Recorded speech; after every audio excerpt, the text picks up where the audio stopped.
All right, this is a Chianti from Chechi. How many of you guys like Chianti? Raise your hand.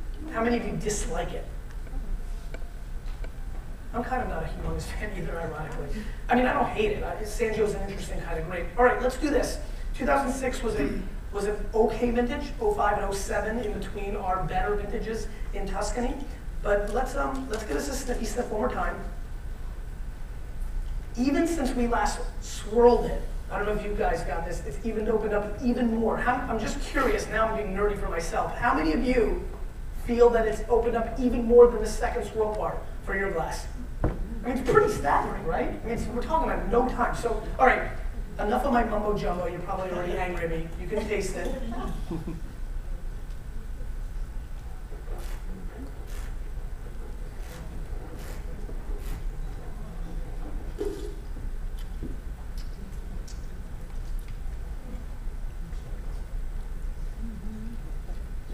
So I'm going to go with the hate, dislike, the meh, like, and love voting chart. How many of you hate this wine? I did not make it. I have no affiliation to it, no emotional attachment. Just tell me what you think. How many of you hate it?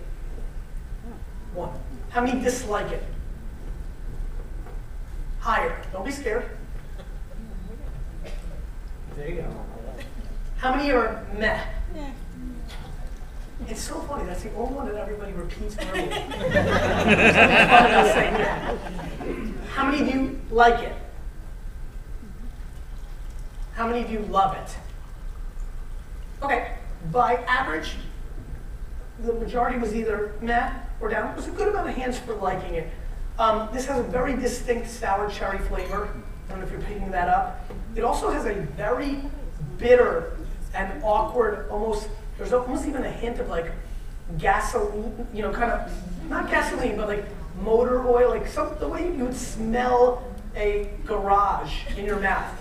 Like if you walked into an auto body shop and went, you almost catch that. And it's kind of grainy. I mean, I'm surprised that there was that many people that did like it because the finish is difficult. Now, Iron Man likes everything I don't like, so that I know. From earlier today. One more time, how many people liked it? Raise your hands again. What did you like about it, dear? I mean, it's... Do you like all wines? You're just that kind of guy? No. Okay. Just wondering. Okay. It's kind of dry. So maybe the lightness of it? How about the dryness? Because the thing that I think a lot of palates will like about this wine is it is dry. And there's a lot of palates that will like wine almost regardless, as long as it's dry in their palate. There's a whole subsection of palates out there that like it. Sir, in the blue, you hated it, which is a very powerful word, you know? It's serious. What did you hate about it? It smelled terrible. It smelled terrible. Well, when I tasted it, it even tasted worse. So you hated the smell and it tasted worse than that? It tasted almost like the fuel from the Yeah, and that bothered you? Yeah. You didn't like that? Some people like it. Who's a meh? What do you think? It's just so uncanny. Not the best, but it's not the worst I've had. Was it? How many people thought it was too light? Raise your hand. Okay, not that many. I think Chianti, so my thoughts on this wine is that I'm very close to dislike and hate. I don't like it pretty much at all. I think the wine's disjointed. I think it's awkward. I really hate the finish. I think it's not one that is really enjoyable for my palate. Again, everybody's palate is different. I think maybe with lots of pasta and veal, maybe the food can hide it. But it's not going to enhance it. Don't get tricked. I love when people in the wine industry are like, oh, no. That with food will be so much better. Sometimes. You know, a lot of times it's just, you'll taste the food, luckily, so you don't have to taste so much of the wine. I think that it's, you know, I think it's very typical of what's going on with Chianti. I think Chianti, maybe more than any sub-region in the wine world, has taken for granted their branding, have been lazy as a region, in my opinion, and haven't really, have put a lot of plunk in the bottle. And there are some good producers Falsina comes to mind, Fontodi. There's some really powerfully great producers, but unfortunately, I feel like the best producers in the region haven't been vocal enough within the region or politically strong enough to rise the quality of the wines. I feel like a lot of business people have come in and just labeled stuff Chianti because they know it sells in the US. And probably out of all the categories of wine drank in America, I think Italian wines are the most fascinating to me because what's going on in Umbria and Sicily and what's going on in Trentino and Friuli. How many of you here have had Pinot Grigio? Raise your hand. How many of you have had Vernaccia? 3. How about Verdicchio? 5. How about Fiano di Avellino? 0. How about Falanghina? 0. How about Rivola Gialla? 0.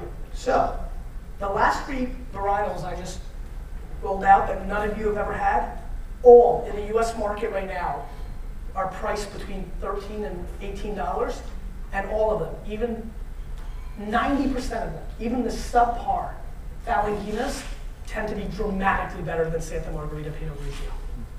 And that's why I started Wine Library TV. And in Italy, we have this huge separation between what we drink in the US and what's coming into the US that's quality.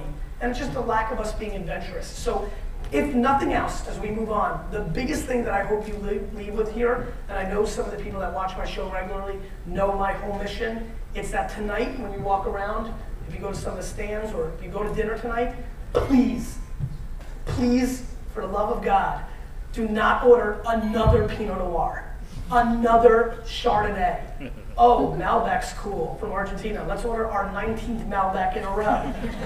I feel like I want to be that ram in that Stride gum commercial that's gonna like drill you every time you. I want to come up with a character that hits you with a bottle over the head the next time you order the same thing.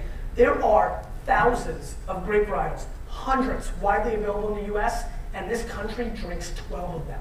And we drank 11 of them until Hollywood told us to drink Pinot.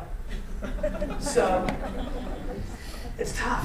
It's tough out there. All right, let's go to the next wine. I'm excited to see what happens here.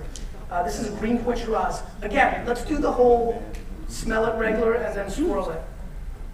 So try to smell it regular. And I see a lot of you smelling it like here, like you're scared the wine's gonna get you. Just get in there. All right, now let's swirl it heavily, violently even.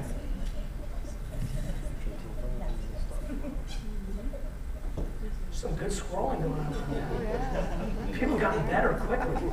That first batch was slow in the form. All right, sniff it up.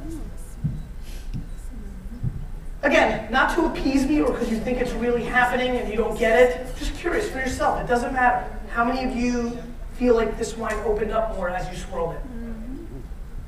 Yeah, and funny, the hands are good because I think this one opened up less than the last one, but it definitely did open up. So the ones that raise your hand, you clearly have better noses than everybody else. It's not true. Maybe. Okay. All right, let's give this a whirl.